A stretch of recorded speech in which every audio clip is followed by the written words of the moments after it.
Whoa! But you know ahead of time at I least. think we're live. Oh my god! Are we live? But wait a second. It says we're live. Uh-oh. Like, All right, everybody on their best behavior. We're live now. Like right now. Pull it together, people. Get out. Like, seriously. You're still here? But I said... It stopped. He said what? Okay. Pudding? You said get out. He said Pudding. get out. Yep. All right, show's over. He said get out. That's it. We're done. Oh, okay. Everyone thinks because you're a zombie, you don't know good coffee. Well, they're wrong. There's only one brew that gets my seal of approval. Deadly Grounds coffee is my guilty pleasure. The aroma is so intoxicating. It brings all of my neighbors out of the woodwork. Deadly Grounds coffee. Coffee to die for and zombie approved. It's good to get a little deadly. Use the front door! Oh, they're so disgusting.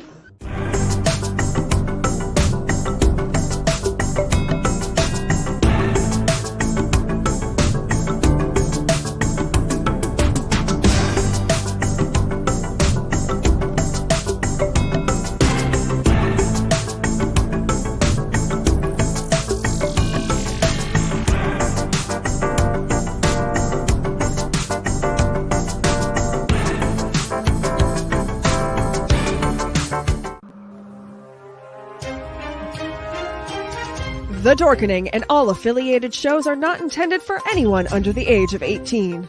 The following may contain discussions or scenes that have adult situations, graphic violence, nudity, strong sexual content, and graphic language. This show is intended for mature audiences only.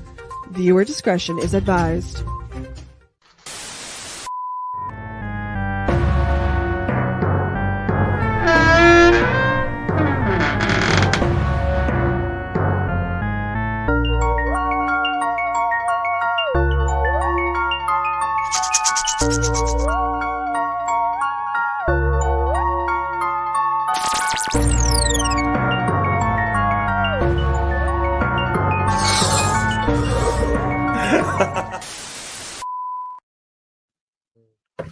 Pudding! I mean, hello and welcome to the Tomb of the Terrible. I am your humble servant, UncleNecRo, and joining me tonight are Dell and her little squirrel pal, Friday in Chaos, Tom Dog, and Ron. So, how's everybody doing tonight? Pudding. I am Alive? I'm doing so exceptionally well. Okay, New York Comic Con just got over, and can I do a little ditty that I just wrote while that was going on? Sure. If you like James Tynion, like I like James Tynion and Michael Walsh and Jason Aaron too, then you should go and watch the show I just recorded with me and Leo and Drew. We just covered all the New York Comic Con on Flash Pages, the stories that we were excited about. Fuck yeah, it was so awesome. I'm like squeeing still. Nice. It actually makes me not sad about having to talk about this movie tonight. I'm like, I'm so full of love and excitement that I don't mind watching another Amityville thing. In the So, greater yeah. scheme of things, this one wasn't as bad, so you probably shouldn't be too sad having to redo this one. No, that's as well a good point. This one wasn't nearly the level of like Exorcism. Spoilers, guys. Come Right. on. But Yeah, Tom yeah, I Dog. know. I know. I know the prospect of entering the tomb every week does fill me with a little bit of malaise as well, as it should everybody, because we hate you all. I mean, love you all. That was the word I was groping for. Anyway, tonight's movie, as I mentioned, is actually the Amityville Moon, which was released in 2021 and written and directed by Thomas Churchill. The Amityville Moon involves a detective hired to find two runaway girls from a boarding home run by the church. By the church, I mean obviously Catholic. After finding and returning one of the girls, the detective discovers a horrifying secret of the home, a werewolf killing and eating all the girls living there. So, diving into this, was this everyone's first time watching or no? Yes. So all across the board.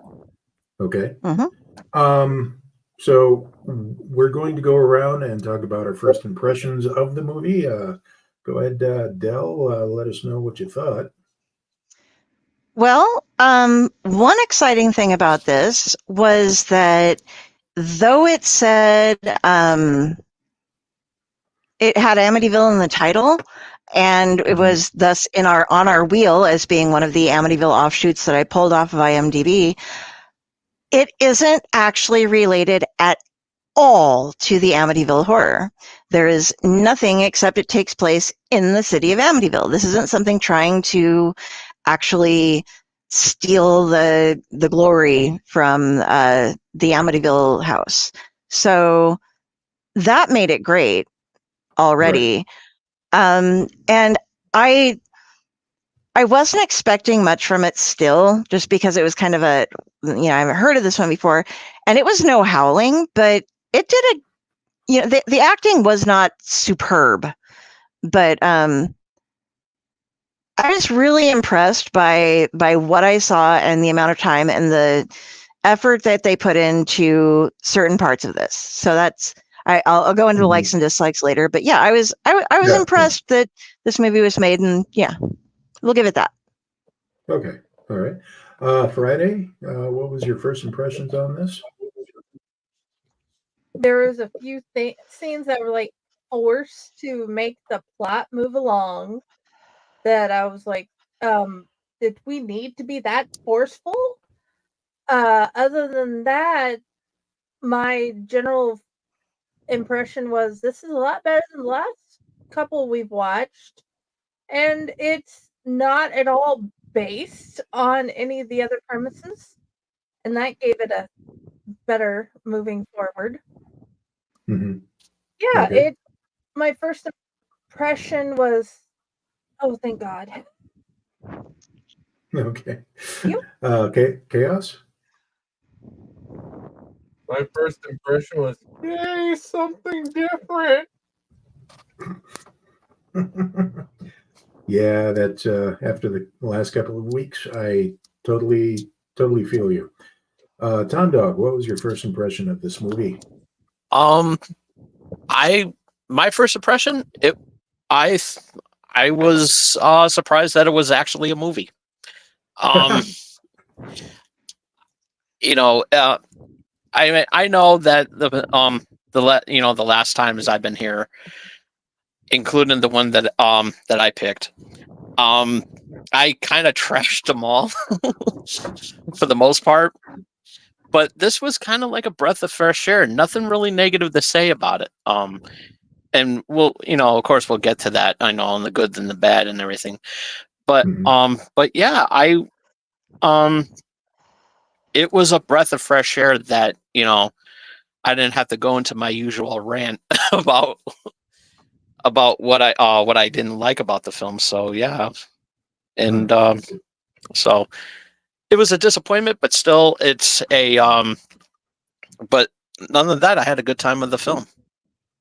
Wow, this may actually be a shorter episode of the Tomb. We'll see. But Ron, what was your first impression? My first impression after the just horrendous levels of bad from all of the previous movies that we have watched with these Amityville series, my expectations were low. So then after I started watching it and I realized that it had absolutely nothing to do with the Amityville series. In fact, they don't even mention the word Amityville at all in the course of the movie. I think it's shown on screen once to let you know that it takes place in Amityville, New York, and that's it. Other than that, this is a standalone movie, and for that reason, it was so much easier to get into it and to be way more objective about the movie. Yeah. It sounds like all across the board we were pretty much surprised, shocked that we actually watched a good Amityville movie. Technically, Amityville movie, because in my notes I wrote down, "Wow, we actually watched a decent film." I don't know how to feel about that.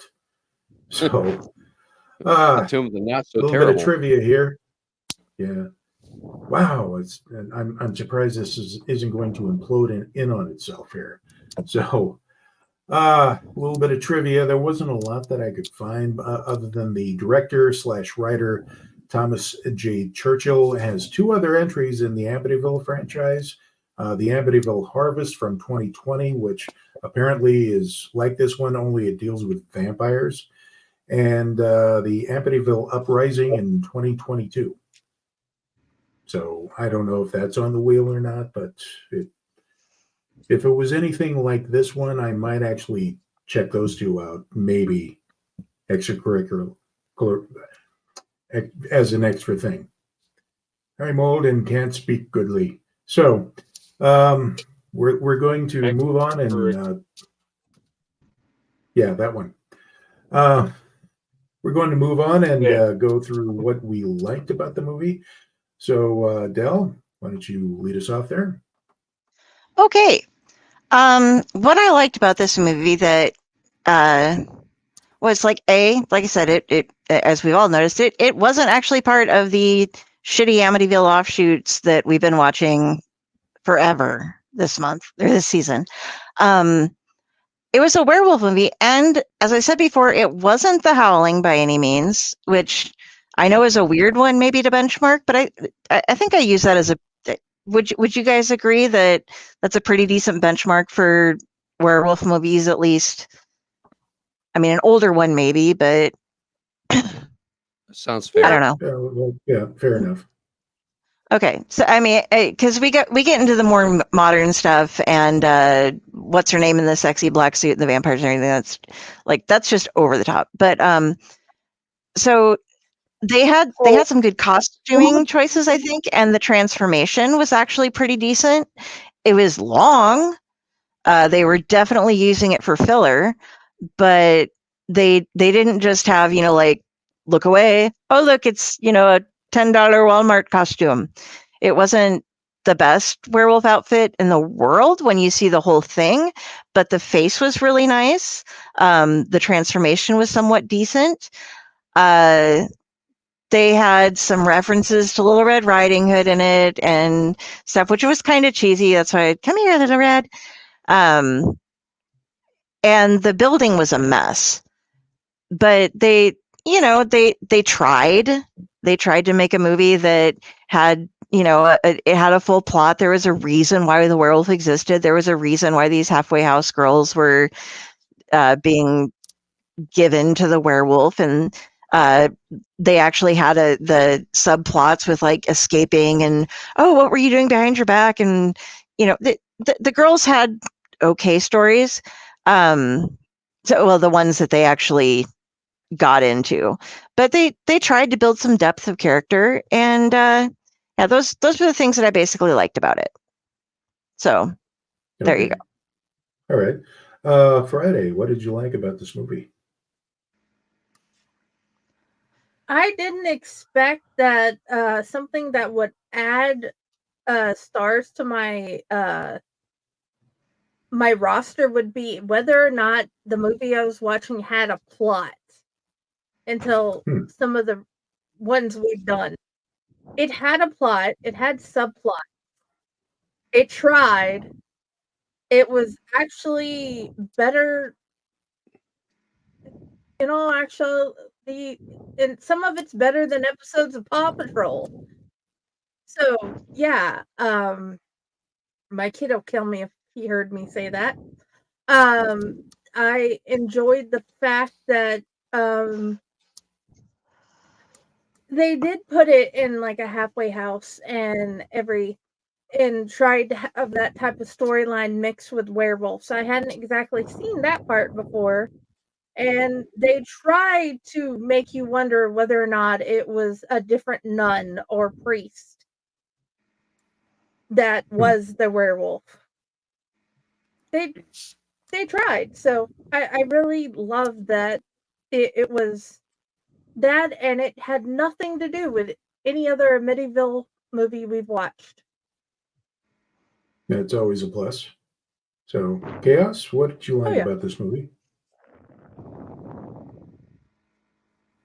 One of the main things I liked about this movie, other than the fact what everybody else has said so far about how it actually had a plot and stuff, was the fact that it made an attempt. It didn't do exceptionally well at the attempt, but it actually made the attempt of not completely showing the creature going around killing people, kind of keeping it partially out of view through most of the movie until you had a kind of a bigger reveal, a full reveal towards the end. Mm-hmm. Okay. So, all right. Tom Dog, let us know what you liked about the movie. Absolutely. The plot, which was very passable. The twist about who was the werewolf, that was a good one. Mm-hmm. I like the pacing of the movie, even though it was a little bit slow. It was still decent for a 90-minute film. The violence, and in past reviews that I've been on here, I've always said that if it's done right, they actually did a very good job, and I wasn't upset. I wasn't really upset with the with that one scene with the face off. It looked like chocolate sauce, and but with the shading, with the shadowing and everything like that, I couldn't tell. So thank you, Amityville Moon, for actually doing doing the violence right. And putting the chocolate sauce if you used it. So oh yeah, that's how you do.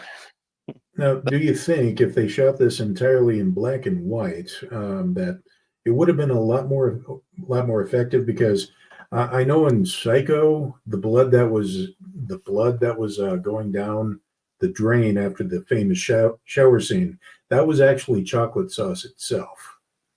But because it was black and white, so I would have loved it if it was in black and white. I would have loved this movie a lot better. If it was done that. So I think a lot of movies would benefit from the black and white experience a lot more. Yeah. But that's neither here nor there.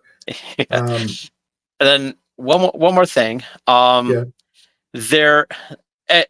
had a nice little. It kind of reminded me of a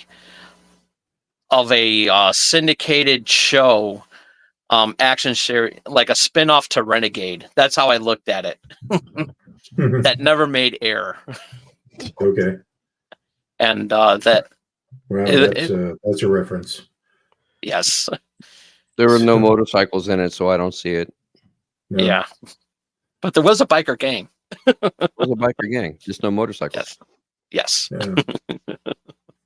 Ron, what did you like about this movie?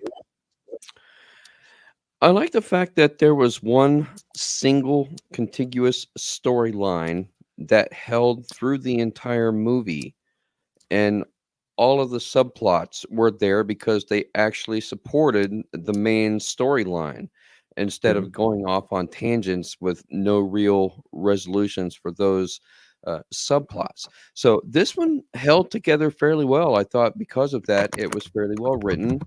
They tried to give a lot of the characters some depth, especially with the girls in group telling their background stories, giving you reasons why they're there.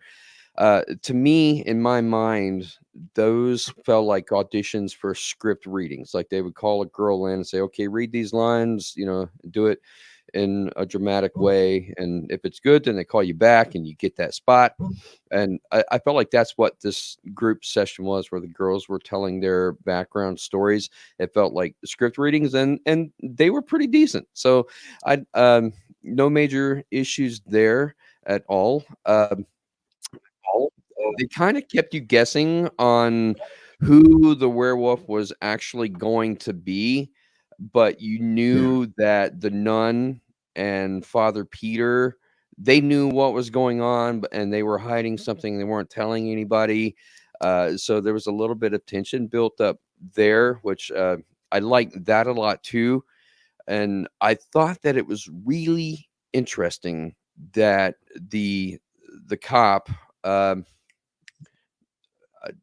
Robbie Kimball, that he's like the main character of the story. He's supposedly getting an easy task, and it turns out that it's a lot harder, which is usually the case. And they killed him off. Spoiler alert, obviously, but they killed him off, and that almost never happens in a movie where they introduce someone as a main character like that. And the whole movie just kind of leaves you guessing who is the final girl going to be. And I thought that was really interesting, just the way that they did it, because you don't normally see it done like that before. So somebody was thinking, what would make the greatest impact and give the biggest effect for who we want to kill. Obviously some characters were there because they had to be killed off, but who are we going to leave as the final, and what's going to happen with the main character and all of that.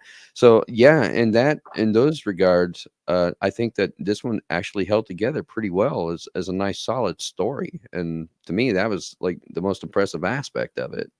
I thought they did a good job with the transformation scene. It reminded me a little bit of the transformation scene from American Werewolf in London.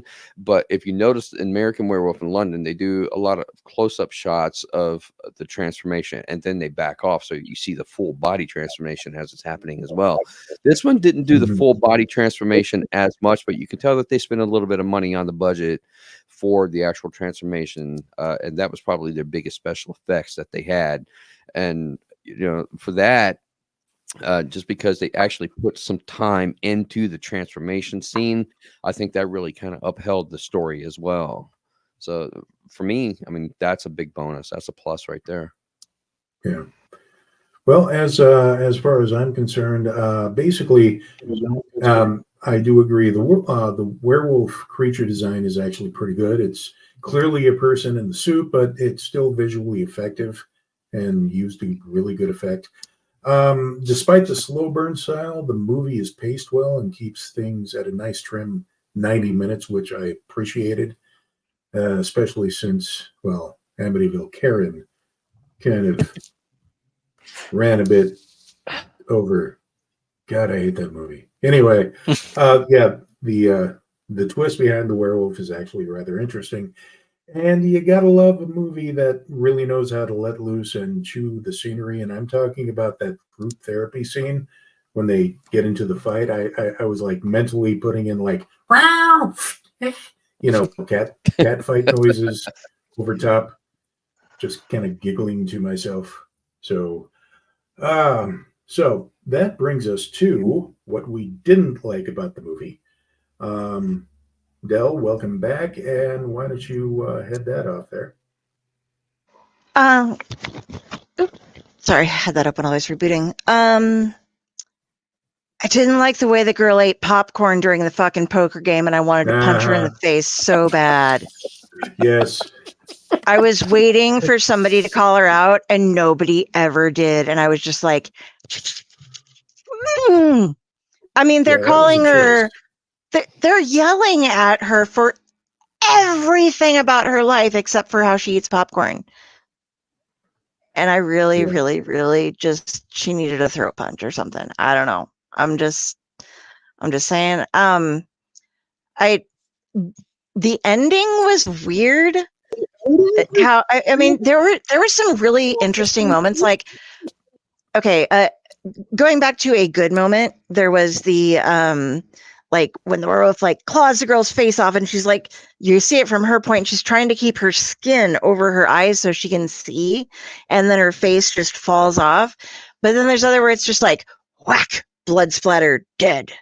And it didn't really. It wasn't consistently gory. There was just too much. There was a great one. And then and then we need to kill off 5 people so that it's more dramatic. But we aren't going to kill them off in any dramatic fashion. We're just going to have them whack, chew, yum. Okay, look, she's eating someone. Yay. And they're like, oh, and we need to use the phone. And the only phone in the entire building. Seriously, come on. Even back then, when they had cell phones, the only phone in the entire building was a landline. Not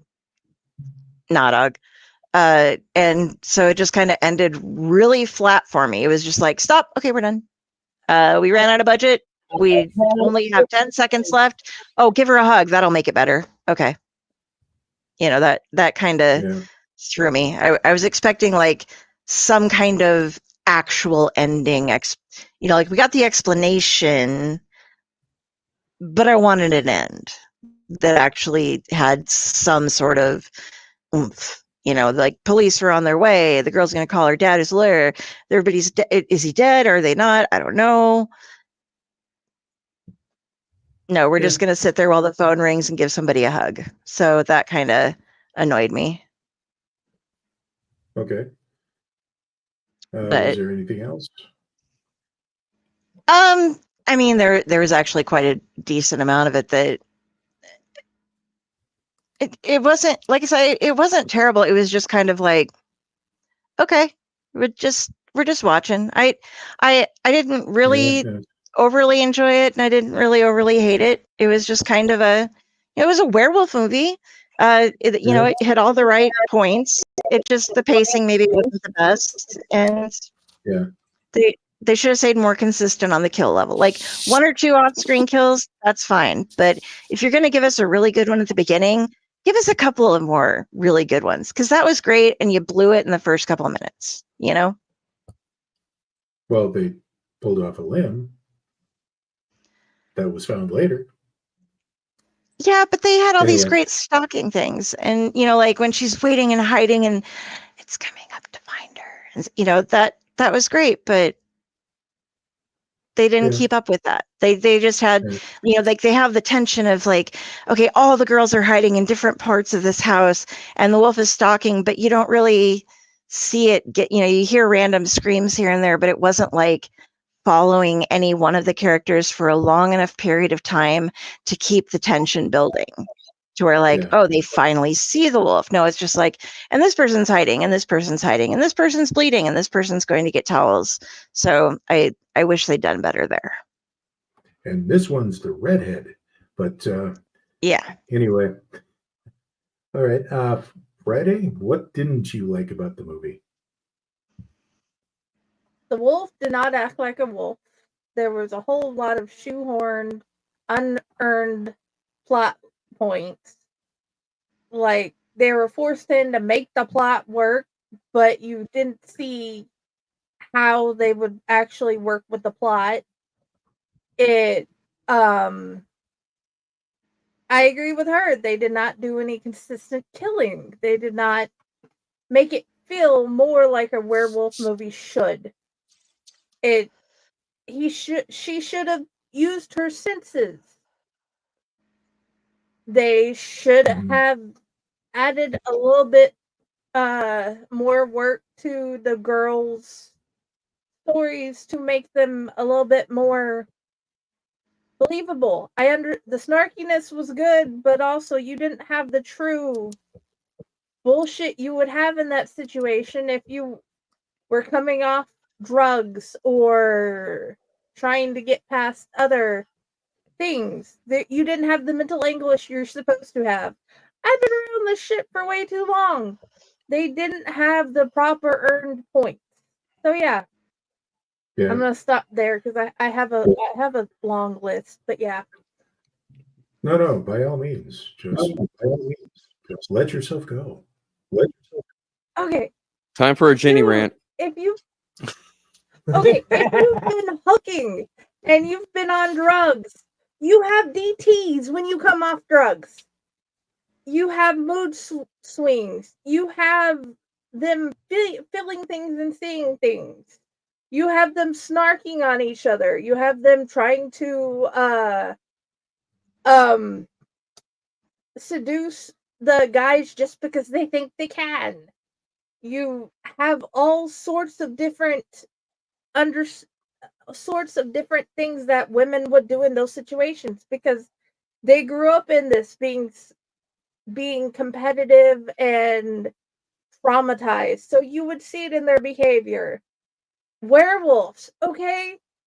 It is a werewolf. Every good werewolf story has it using its senses, has it using its smell, its vision, its hearing to find things. You would have saw a hunt, not a creeping along. Yes, they did do a good job on trying to do the transformation scenes, but did she do the movements? Not really. There's so much more you could have added without budget to make this better, to make it seem more real, even though it was low budget. It could have been a beautiful low budget movie, but they didn't do proper story building on character building. There's so many character building things you could have done to make the movie better without spending a dime. So I don't know if any of that makes sense, but yeah. Oh yeah, I mean, they could have easily saved a little bit of money and done like werewolf vision. From the point of view of the werewolf stalking the people. I totally agree. Chaos, what didn't you like about this movie? Well, Jenny covered 90% of it. Okay. And going back to what Del said earlier, I do have to take a little sidestep. In some halfway houses, they do only have one phone, so the workers at the halfway house can control and monitor the calls in and out. So that good point. The fact that the only phone getting destroyed is kind of viable in the situation they were in. I did not know that. Thank you. That is a good point. Not a problem. But other than that, as I said, Jenny covered most of the same points I hadn't. Said them better too. Okay. Because Batman no English good. It is a Monday night, but Tom Dog, what didn't you like about the movie? Okay. Not really much to complain about, but there were a lot of nitpicks that I saw. First off, the ending of the movie could have been ended a lot better. I was expecting like maybe hearing, as soon as she got out of the house, we would have seen the like sirens in the background. I think that would have been a lot better. That was a nitpick. I did not like the communication between the girl and the detective in the car after they got out of the Barker bar. It just kept dragging on forever. That was like the only slow part in the movie. It's just like, I was like, okay, can we move the movie along, please? And another thing I did not like, well, basically, it's more of a nitpick. The werewolf, even though the costume was nice, it just to me, the werewolf kind of looked like a hand-me-down from Creepshow. You know, that one scene that killed Adrienne Barbeau. That scene. And that's what, and to me, I was laughing at that. It was, you know, this is like, you know, the werewolf is right there, and it's like, you know, make it a little bit more menacing instead of that. But the costume was good, you know. It wasn't like a spirit Halloween hand me down, thank God. But the transformation could have been done a lot better, and with the budget that they used, I mean, the limb was nice, but the transformation, I mean, should have been a little bit better, just a tad. Okay. Yeah. Valid, and valid. and one more thing about that, the fact that it should not have been called Amityville. They could have given us something else, but if you're going to use the Amityville name, at least they should have used like let's say that this was the original Amityville house, remodeled into a halfway house. I think if you're going to use the Amityville, do it that way. Then it would have made more sense instead of just giving it the name, you know, using the name. You know, I think that would have made some sort of justification for that. But okay, but how would that tie into the whole werewolf thing? like, you know, basically what they could do with the whole werewolf thing, they could, that there was something in that house that was used 10 years, you know, that was 10 years ago, the where the basis of that film was, and how it started off. And I would say that maybe that there was some sort of curse to put it in, you know, to put it in there to make it, to give it more of a werewolf theme. Be creative. Like maybe okay, like there was a maybe like there was a dog that ran loose in between remodeling and everything like that, or a wolf or whatever, and it bit the person.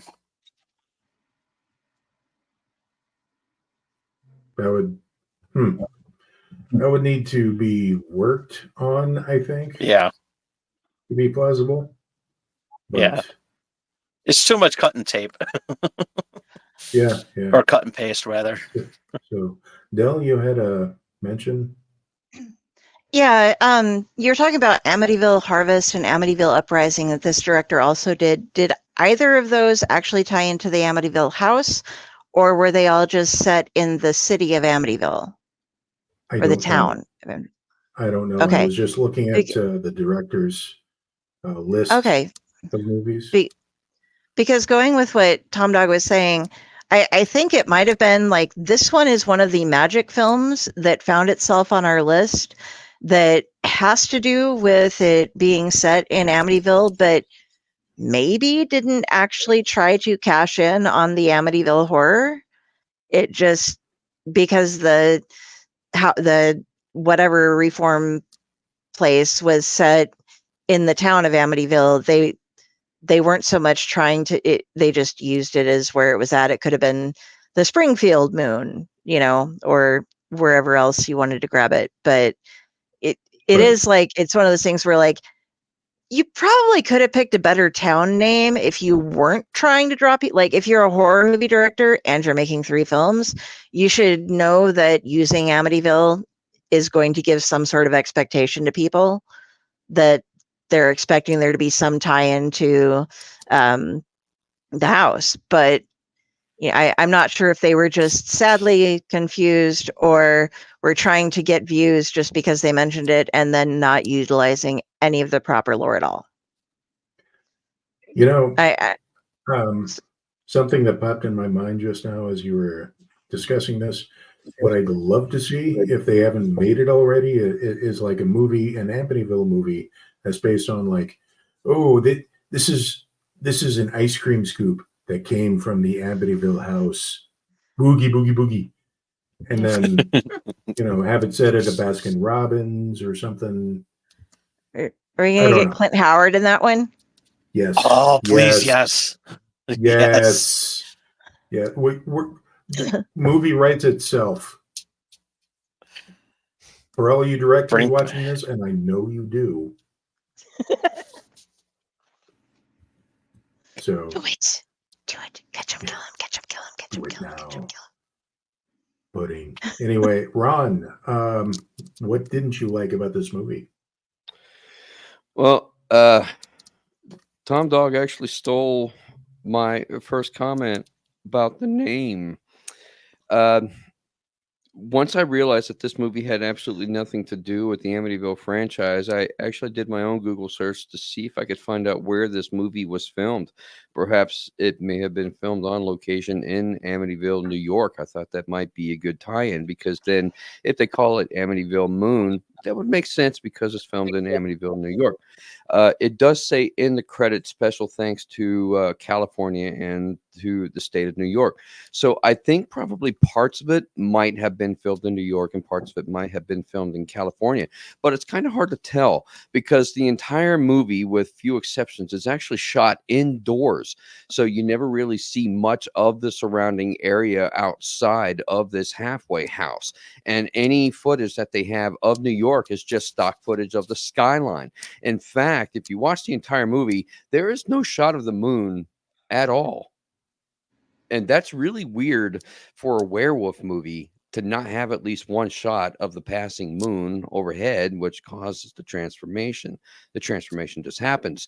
It's at night, because it's between the hours 10 p.m. and 6 a.m. So when you would expect the moon to be out. So, okay, transformation happens at night. But the transformation happens at other times when people are dying, and you don't know if it's day or night, or does this person who is the werewolf have control of their ability to transform at any given time, regardless of what the lunar cycle actually is. That's never really explained.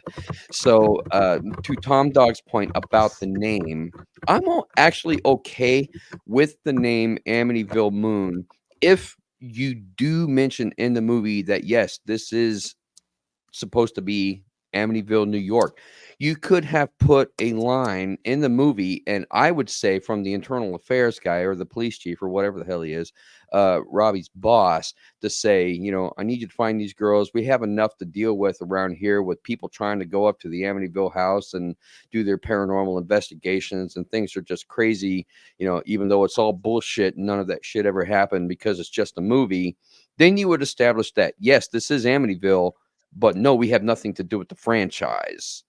And the movie could move along with the name Amityville Moon, and everything would have been fun. Now we got a freaking werewolf on our hands. This is all we really need when people are trying to cash in on the hype of, the Amityville house and causing us problems on a daily basis. That would have been fine. I could see that happening, but the writers lost an opportunity to do something like that, which they really could have changed or just added one or two lines to establish that fact, and I would have been okay with it. Like I said before, the story still moves somewhat contiguously. It's pretty well held together, but they could have done a little bit more to explain why it's called Amityville Moon, even though there is no moon, and we don't know for sure that this is actually Amityville. All that aside, I don't have any major issues with the movie in and of itself. One glaring loophole. Robbie, when he's talking to the girl in the car outside the biker bar, he says, I don't believe in werewolves or witches or ghosts and goblins or anything like that. And he confiscates the gun from her that has the silver bullets. And we find out later he's got it tucked in his belt loop in the back. Okay, so when he sees the werewolf standing in front of him, and there is empirical evidence that, yes, this is in fact a gosh darn werewolf, what gun does he reach for? His service weapon and not the gun with the silver bullets that is in his belt loop at the back? Why would he, if he says, okay, wow, this is a werewolf, maybe I should use the silver bullets and shoot it? That movie could have ended a whole hell of a lot quicker, but he didn't reach for that gun. He gets beat down, and then the girl comes back in later, pulls the gun out of his belt, and then shoots the werewolf because it has silver bullets. Why didn't he reach for that gun to begin with? So, that is my one glaring issue right there, that he should have used the gun with the silver bullets when he saw the werewolf standing there in front of him, but he did not. For the beating that Robbie took, it is implied that he is dead, but it is never actually proven that he is dead. We just don't see him get up. He could be unconscious. So this plays into what Del said about the ending and what Tom said about the ending. They could have done a little bit more with it. Leaving it on the girls on the stoop and the girl starts breaking down crying. It's okay ending because, we've got some closure at that point, but they could have done a drone shot where you start to see an aerial circular view of the ambulance, the people, the paramedics, and the police officers running into the house and, getting the stretcher out and the gurney, and then maybe have one shot of a police officer and do it in slow motion where he goes into the house and then he comes back out and he starts hurling, he starts retching, like the gore is just too much for him to handle, and he starts throwing up and, putting the girls on the stretcher and all of that. Like you can feel a sense of the macabre at that point. And it would give a little bit more dramatic closure to the ending. That the werewolf's dead because you see the lady with the bullet hole in her head. So obviously that's not an issue. And to Tom's statement about what could have been done with to tie it into the franchise, having some knick-knack that used to be in the original Amityville house, or maybe putting the halfway house in the original Amityville house. Father Peter does explain how the werewolf became created, because they were on a trip to Brazil and she got bit. And that's what turned her into the werewolf. And they have been feeding these girls to the werewolf ever since. So the origin for the werewolf is explained, and it had absolutely nothing to do with the Amityville franchise. And I'm okay with that too, as far as that goes. But there are a lot of people that got attacked by the werewolf.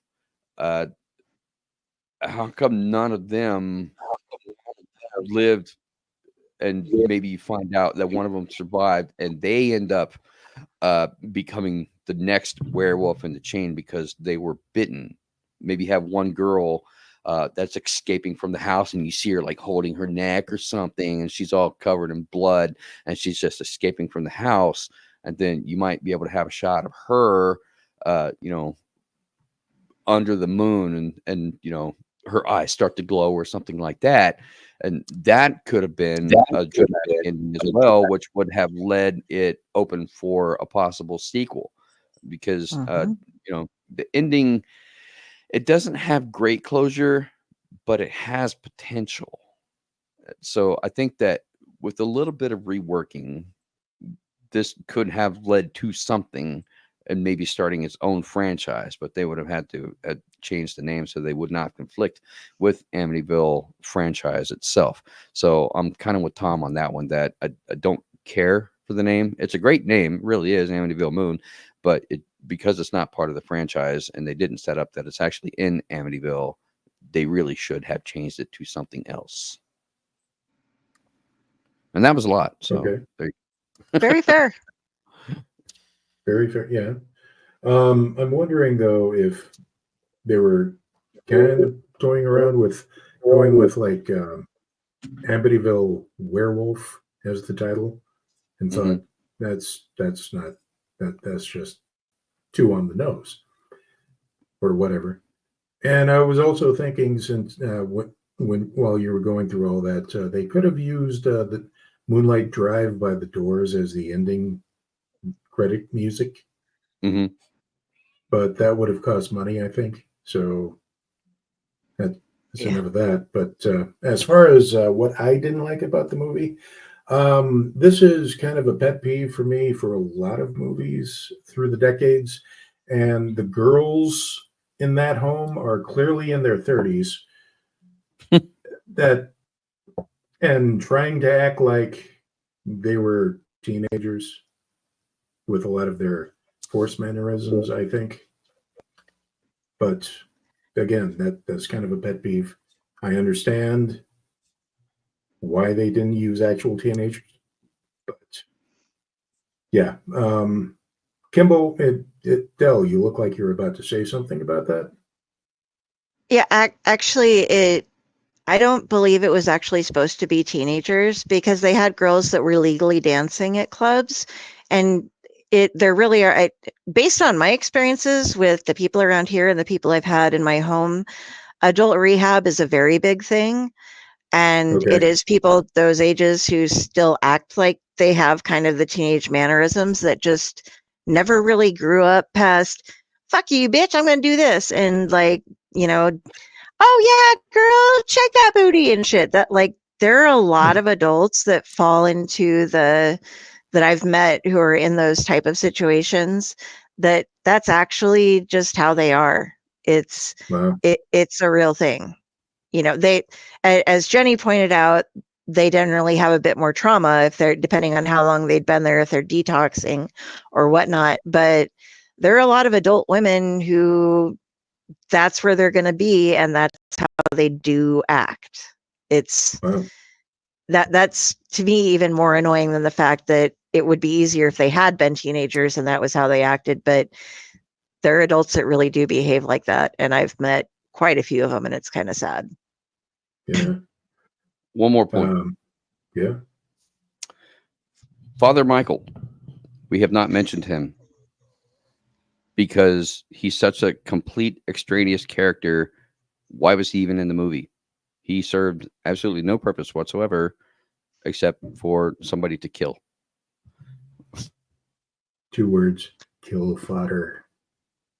But I know. But you already had enough kill fodder with all of the other girls. Why did you need him? He's the only actual religious person in the entire movie. Well, with that haircut, I was thinking that's going to be the creeper guy, isn't it?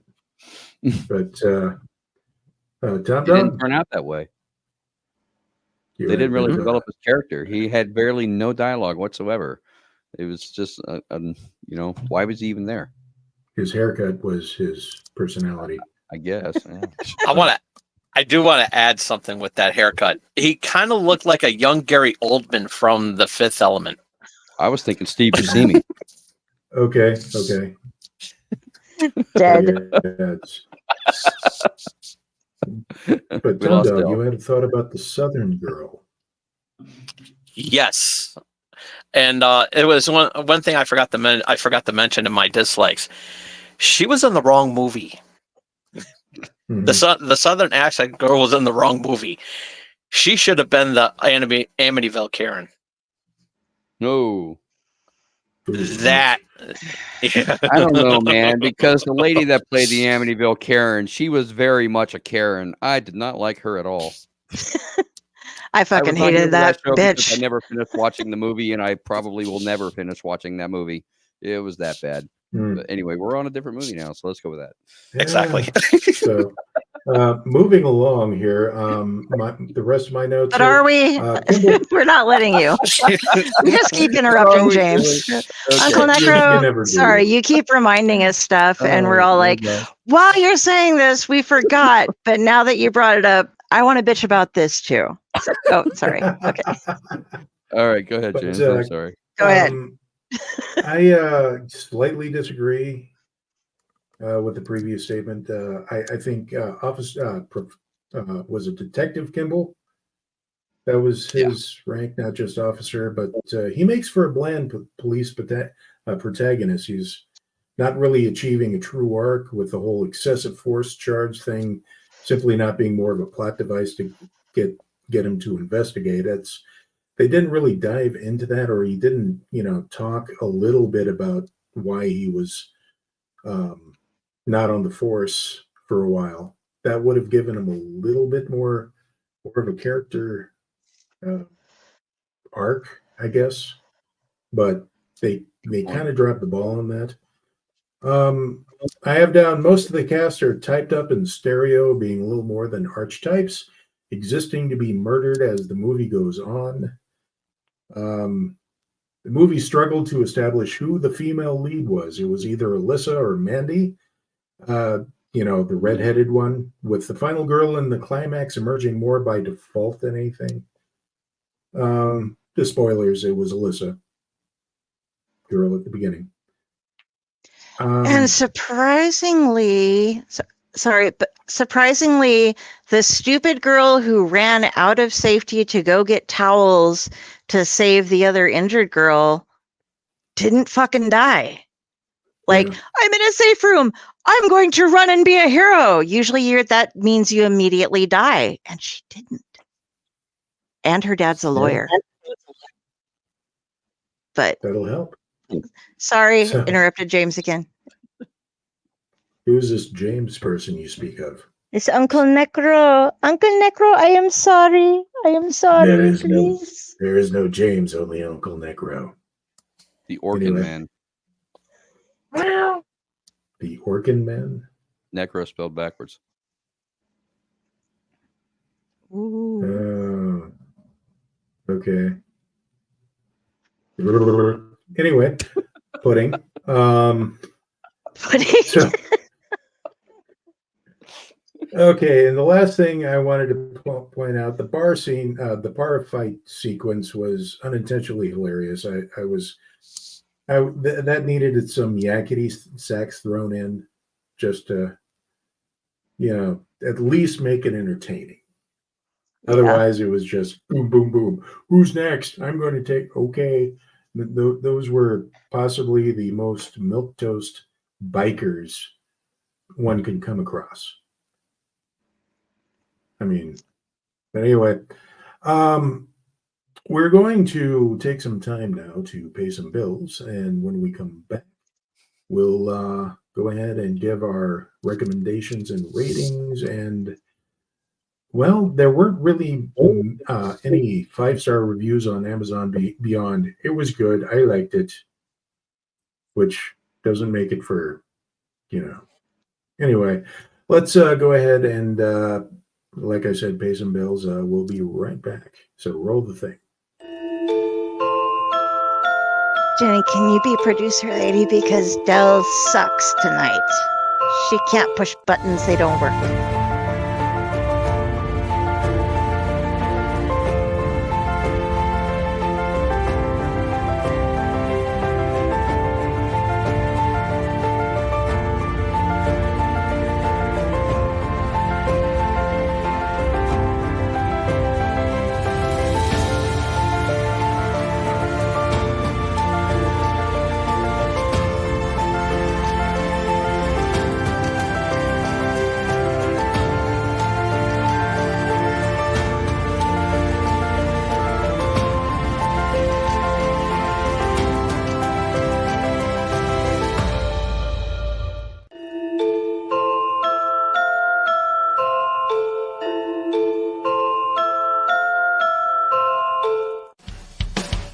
Greetings and shabebans. We are the Retro Redoctopus Cephala Podcast, a long-form bi-weekly show that celebrates all the things that made growing up awesome. Well, that sounds good, but I don't know what all those words mean. I think what Parasite Steve's trying to say is that on Retro Redoctopus, we explore a range of retro goodness, from toys, video games, and movies, to cartoons, and even snacks and school lunches. Oh. And we do it all with a positive spin, a slew of killer guests, and some very adult language. And you know what else is cool? No. This crazy show is part of the Door King Podcast Network with new episodes every Tentacle Tuesday. What's that? And if waiting 2 weeks for a new episode gives you a sad, know that we drop bonus episodes all the time, like the off-format Crow's Nest and an interview series we call The Brig.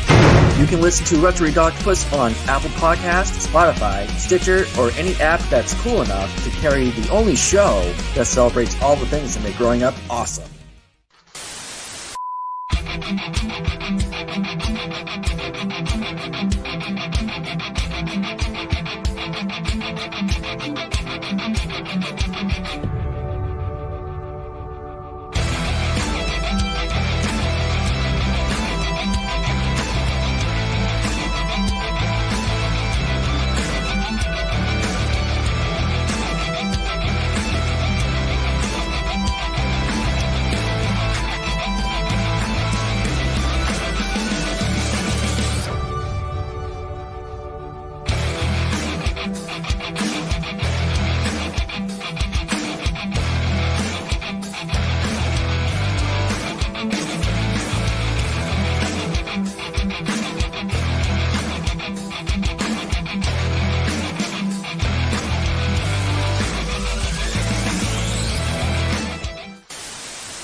And welcome back. So, we have some books we want to plug like we always do. Friday, what do we have? We have, if I can find them again, There's books. this one. Books. We have 3 authors here tonight that are in it. UncleNecRo, J. Melton Case the second. Yes, you do have to claim the other name now because you have 2 stories they must go read. And if they really want to enjoy it, one of them they can listen to on one of our previous Satellite Societies. You have stories about ghosts. You have stories about science fairs. You have stories about Gronk. You need to go find out what a Gronk is, and you need to love Gronk like we do. And of course, Gronk is the sound I make in the morning. That wouldn't Great surprise Ma. me. You need to go find out why you're going to love Great Ma and her story. Great Ma makes me so happy, and I loved her story so much. And please, for the love of God, go check out my kid's drawing. If anything, please tell my kid she had a great spider. Because we wrote a poem together, and my monster's taller than my trees. But anyway, please go check it out. There's so many great stories.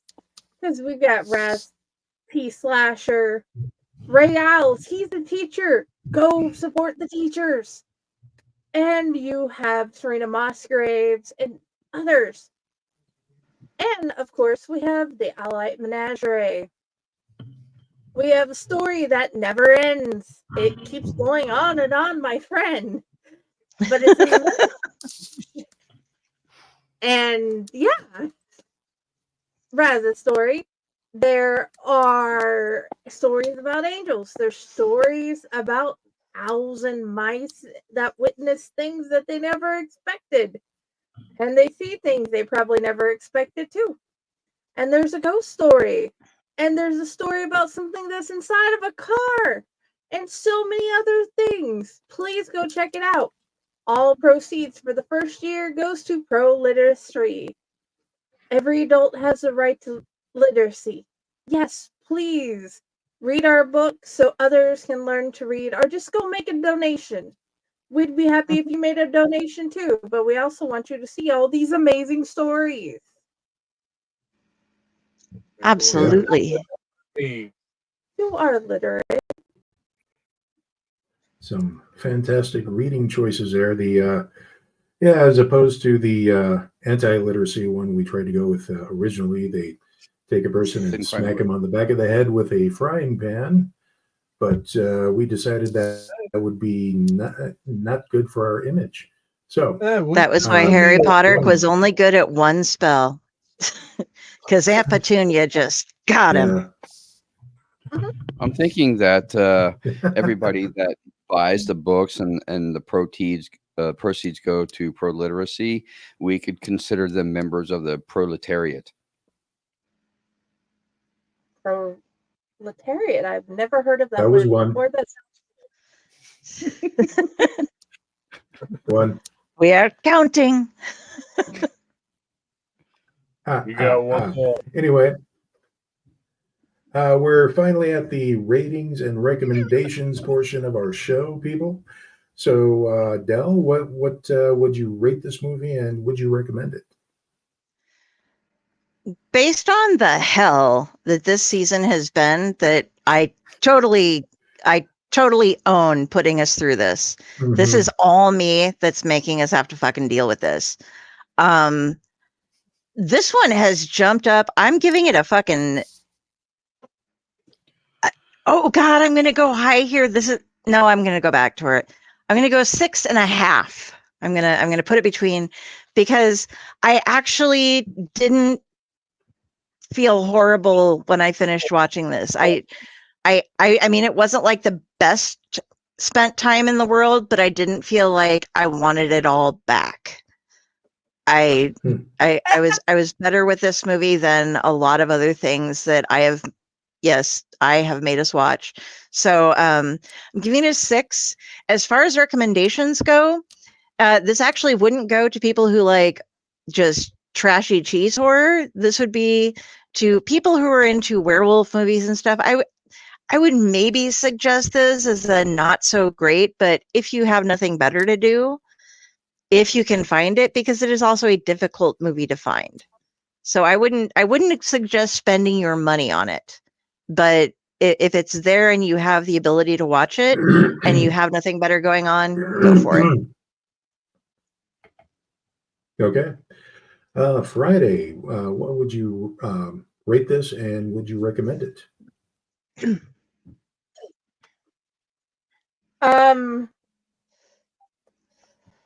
Compared to the last two, yeah, I would definitely give it a 6. If you are bored looking for something to do, possibly, but considering it's really hard to find, it's not something I'd tell people to go look for. Okay. So, yeah. All right. Fair enough. Chaos. Same question. I oddly, in a roundabout way, have already recommended it to a coworker. So, technically, yeah. And my rating would probably be about 6.5. Okay. All right. Tom Dog. Okay. Given for what it was and everything like that, this was a watchable film. And I also came in with anticipation that I wasn't going to like this and I was going to trash on it. I was wrong. However, with the name and everything, I'm basically going to acknowledge it as the halfway house of horror. That's what it should be. And okay. And with that being said, I'm actually going to give this an even higher grade. That I'm actually going to give it a solid 8 out of 10. Wow. Oh. And okay. This was actually a really watchable independent film, and I was hardly disappointed, even though with the bad stuff in it, it was watchable. And would I recommend it? If you're into cheap, low budget indie films, I'd say absolutely. It's like it gives my recommendation, and I found this movie on Peacock. So if you have Peacock, by all means, watch it. But yeah, other than that, I was impressed by the film. Okay. Ron, rating, and would you recommend it? I unfortunately cannot be as generous as Tom for this particular movie. I was all set and ready to give this movie a solid 3. I was thinking we were doing best out of 5, and I was going to give it a 3 out of 5 until Dell said that she was going to give it a 6, and I realized we were doing a rating out of 10. So I had to rethink my rating. As you know, for the past movies that we've done, House of the Dead has been my standard for rating movies by, because I gave it a 5.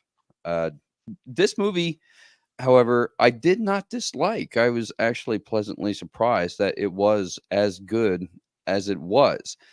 So I'm seriously tempted to give this movie a 5 and possibly bump House of the Dead up to a 6 because I don't think they quite range on the same scale, since House of the Dead was a bigger budget movie with far more action packed and actually, came out in the theaters and based on a video game. So they had more money to play with it. Since this is an indie film with a very low budget, for what they did with the effects that they had, I thought that they did a good job. And as I harp on writing all the time, this one was actually better written. So yeah, I think I'm going to give this one a solid 5 out of 10. And as far as recommendations go, if people say, can you name me a good werewolf movie? This is probably not the first movie that's going to come to mind. American Werewolf in London, The Howling, what's the other one? Clan of the Wolf or something like that. I can't think of the name of it. There's a lot of better werewolf movies out there.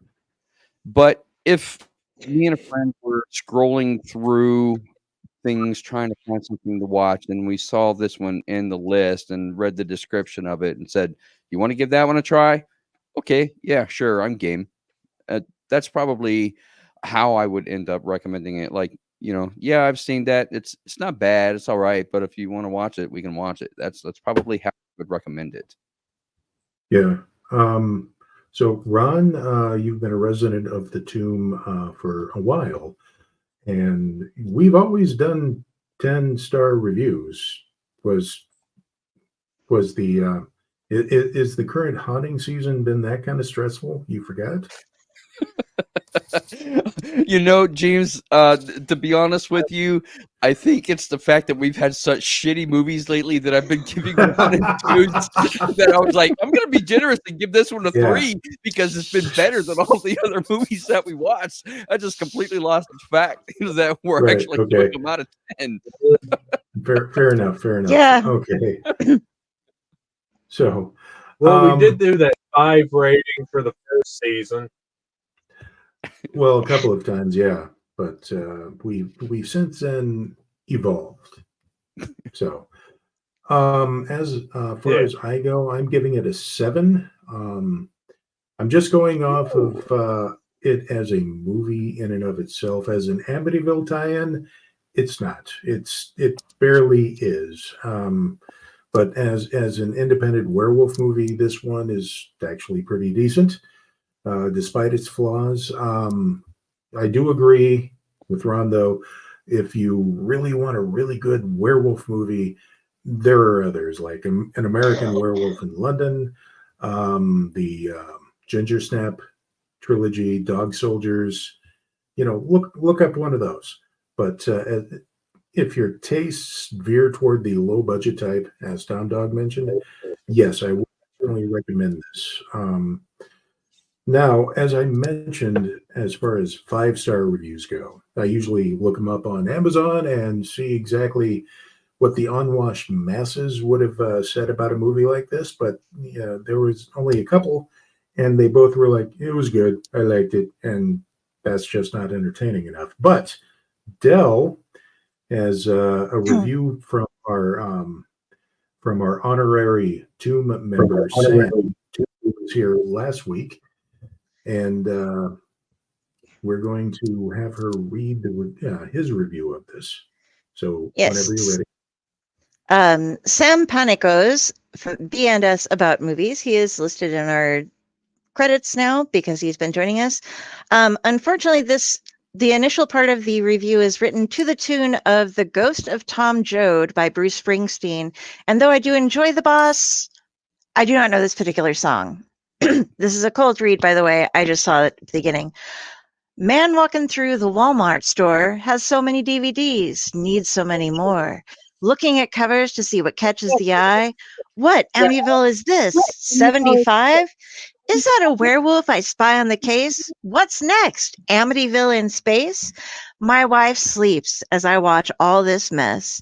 No taste, no standards, no limit, no rest. Well, the internet highway is alive tonight, but nobody kidding this movie's any good. I'm sitting here in front of my TV watching the multiple ghosts of Ron DeFeo. Now, Sam said, wherever the cop comes from Amityville, wherever a hungry Amityville shark appears, where there's a monkey that's possessed a half-star review in the air, look for me, I'll be there. Wherever a family fights a possessed clock or an evil lamp or is in 3D, wherever a demon is trying to get free, look in your eyes and you'll see me. You'll see me. So this movie, surprise, has nothing to do with Amityville. It does have something to do with a halfway house and a werewolf. And how did Lionsgate, a somewhat major studio, sully their hands with this? Thomas J. Churchill also made The Amityville Harvest, which I'm sure I'll be watching soon enough, and just finished Amityville Uprising, in which a chemical blast at a military base sets off a supernatural disaster in this tense action horror thriller, unquote. Oh no. Oh no. This also has Cody Renee Cameron in it, whose IMDb describes her as a cool cocktail comprised of raw acting talent and badass stunt work sprinkled with sexy, then shaken and poured into a chilled glass. She should have written this movie, or maybe her publicist, because that's better than anything I just sat through. Tuesday Night, with a K, from A Nightmare on Elm Street 4, The Dream Master, is also on hand, and she just made a movie called Amityville Bigfoot. And seriously, they're just making movies for me now to make me have crossover between my Letterboxd lists. The newest entry to the Amityville franchise follows a new story with Bigfoot and a new terror in the very special house, says IMDb, and who directed it? Sean C. Phillips, who is also making Amityville Karen and Amityville Shark House, because we need 2 shark movies set in Amityville. There's also Amityville Thanksgiving coming. You know it's bad when Common Sense Media, in their review of is this proper for your family or not, includes this discussion question. Families can talk about sequels that aren't really sequels, like the Amityville Moon. What do you think Hollywood makes so-called sequels that have little, if anything, to do with the previous movies in the series? I wish my parents had talked to me about Amityville sequels, but it's too late. It's just too late. I'm up at 4 a.m. watching movies like this when I should be sleeping. But you need me, don't you, dear reader?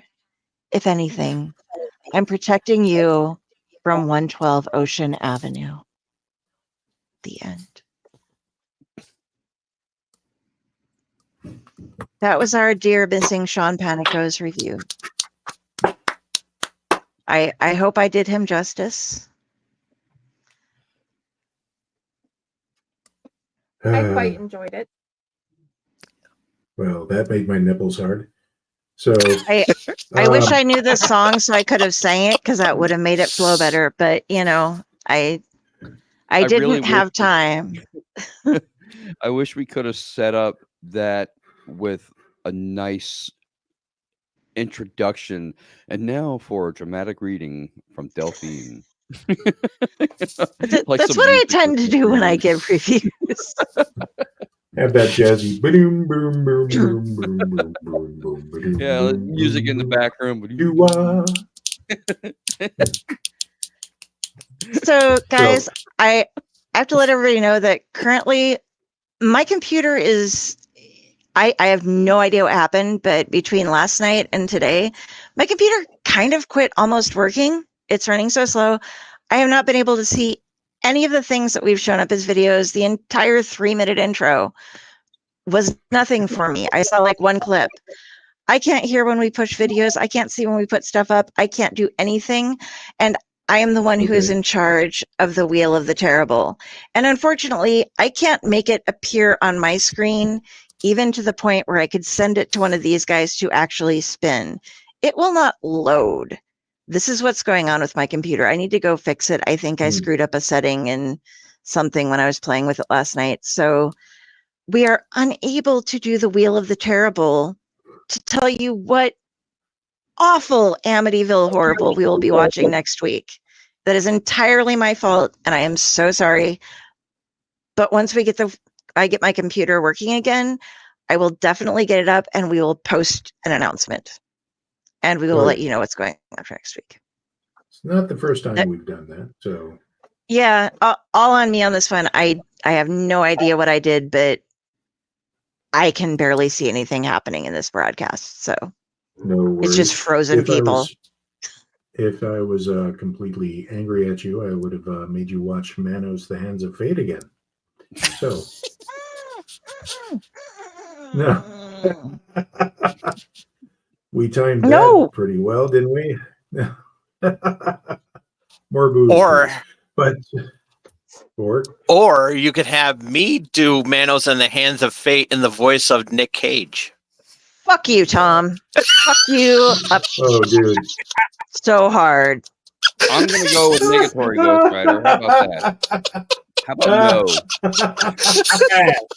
Hard pass. Oh, dude. Oh, wow. Oh, that's just easy. This is what you get. Come on, Nick Cage's Torgo is my funny bit.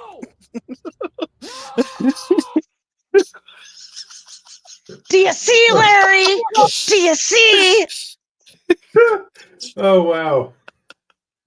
Oh, no, where can we find you? Oh, Christ. You can find me here on the Owl Light Network. You can find me if you go to Carrie, Kari Sanders, on Facebook. If you see this, it is me. I'm assuming it's up there right now because I can't actually fucking see it, but I am judging you. Yes, I am. Particularly you, Tom Dog. Particularly you. And you can also catch me with that list. You can find my author page. You can find everything to do about Owlite. You can find weird shit that I don't even update. But you can also find me on splash pages that I just got done recording New York Comic Con news for 2 minutes before I hopped on here. And tomorrow night we are bringing back the amazing Mark Waid. So you have to come. We have no news. We have no variant watch. We have a full time to just take on Mark Waid. So if you have questions for Mark Waid, bring them. Come on, show up, ask, fill up the comments, give us some time. And next week on Sunday, I'm going to be interviewing this author named Jenny Elliott. Who's that? She's going to be on a clutch. She's going to tell us about her stories, and she's got a name around here. I don't know. You might want to. Let's ask Friday about her. Friday, where can I find Jenny Elliott? I seem to be masquerading as her when I'm outside of the closet. I have to pretend to be human, so I masquerade as her. And I do things like write ghost stories and poetry and hang out with you people and make weird little commercials about your stories. Okay. And that certainly takes a lot from what I have to do here. But I was about to ask you where we can find you Friday. Oh, me? I hide here in the closet at Owlite Network in the closet. I have a hidey hole for Fakor here in the closet. Friday in the library in the blue box. And of course, my author page, Jennifer Elliott. So yeah.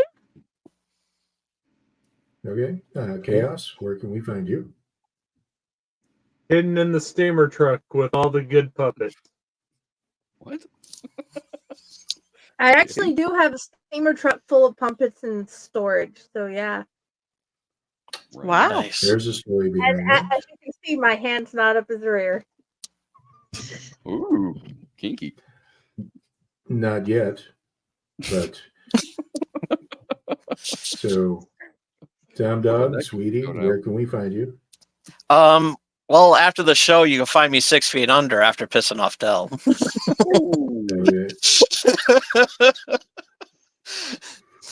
But if I'm lucky to survive, you can find me on YouTube at TomDog247 at Tom Arcade 69. I'm sorry for the Brill Pro channel. Still continuing with Ghostbusters month. We're going to be reviewing. I'm going to be reviewing Frozen Empire. the recent movie that just came out, and I'm having a blast with Ghostbusters month. It is so much fun, and next week I'm going to be doing 2 Channel X episodes. One of them is my actually it's going to be on an early time because Thursday being Halloween, I'm going to be doing my annual live stream, and it's going to be Ghostbusters the video game. So in honor of Ghostbusters month, and also I got Wrestling Prime over the weekend, and a lot of fun stuff on there, and you can watch all that. And you never know when there's another review that I'm going to a product review that I'm going to be doing, and you never know, but there's only one way to know, and that's face hug that subscribe button. So, out of morbid curiosity, have you tried the chicken Big Mac from McDonald's that they're doing? Not only did I tried it, but I also reviewed it, and I had a nice cameo with my father. Oh, Yeah. So nice. See, yeah. it was Friday when I tried that. I had my choice between stopping at either Burger King for the Wednesday Whopper or McDonald's for the chicken Big Mac. And I tried the chicken Big Mac, and my body immediately went, "Don't do that again, please." So, Oh boy. I Strangely have enough, to I was see- able to stomach the chicken Big Mac. Yeah, I that is a played trick this. unto itself. I play this game with my mom. I play Words with Friends on my Kindle with her, and I keep getting advertisements for the Big Mac and the chicken Big Mac, and I don't have the volume on, so I don't know what they're saying. But like, there's one that doesn't. There's like, it shows a Big Mac, then it shows a chicken Big Mac, then it shows a Big Mac, then it shows a chicken Big Mac. I'm like, okay. And there's another one where it's like there's this Big Mac, and it kind of goes in and it kind of tilts to the side. And then it goes to another Big Mac that's getting a little bit bigger, and then it tilts to the side. And it's like, there's a Big Mac, and it's watching me. And I don't actually know what it's saying or what I'm supposed to feel like about that, but I feel like I'm being stalked by a Big Mac. I don't know. I just wanted to share Somehow- that because it fucked with me last night. I was like, why is the Big Mac staring at me? And then you mentioned it. So I'm like, oh, share time. This isn't group therapy. Fuck. That's right. Take that. We're going to take that premise and somehow try to tie it into the Amityville franchise. So, Amityville, Big Mac. yeah. Ron, where can we find you? You can find me on my author page at Ronald W Gillespie Jr. -author on Facebook. You can also find me on TikTok under @Wolf Dojo, and that's Wolf with a U. I make martial arts related content. I am a martial artist by trade, so if that's the kind of thing that you're interested in, then go ahead and check it out. Although I've been kind of lax with it lately, I post every now and then. However, this Wednesday, you can find me on Chainer's Haunted Secrets here on the Owlite Network. And the fabulous Jenny Elliott will be interviewing me for all things haunt related. And you can hear my stories of being a professional haunter and my history and talk about what it's like to be a scare actor. So I would say check out Chainer's Haunted Secrets this Wednesday with me and the fabulous Jenny Elliott. And Dante said he really liked your costume. Okay. Which one? Nice. The one with the coveralls. That's the video that popped up. Yeah. Okay. Cool. I was thrown together at the last minute. All right. And all the best ones are. UncleNecRo. Let me find you. Yes. Yes. Where can we find you? Well, voice.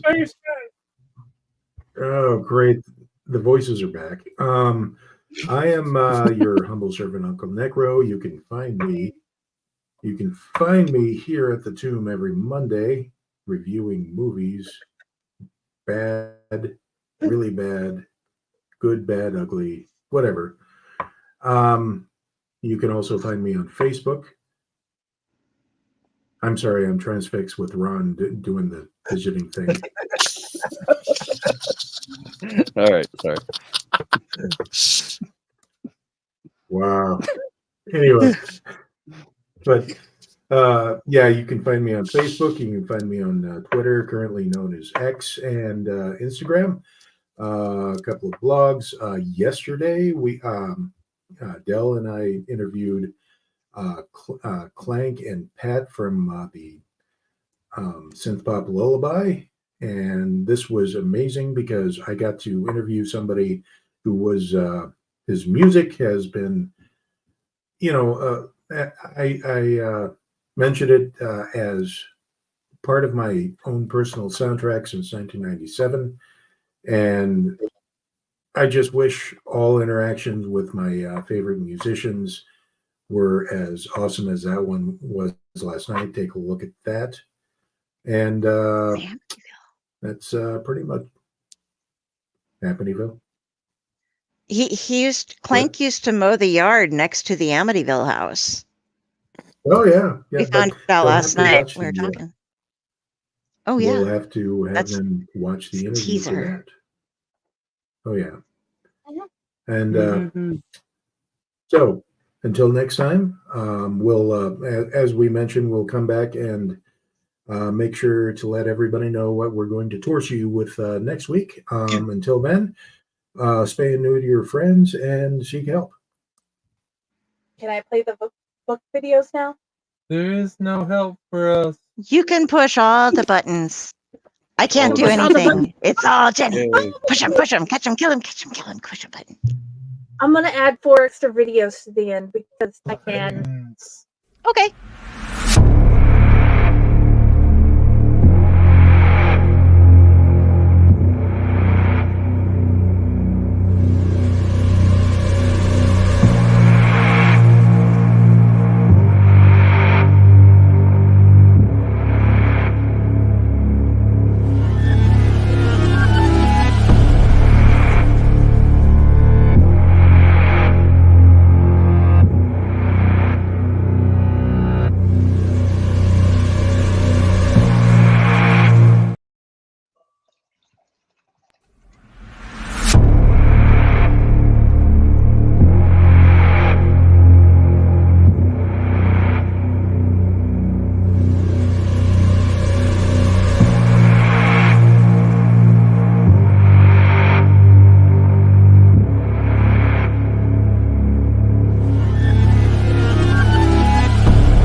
Okay, that's the end of the ones I really wanted to show you.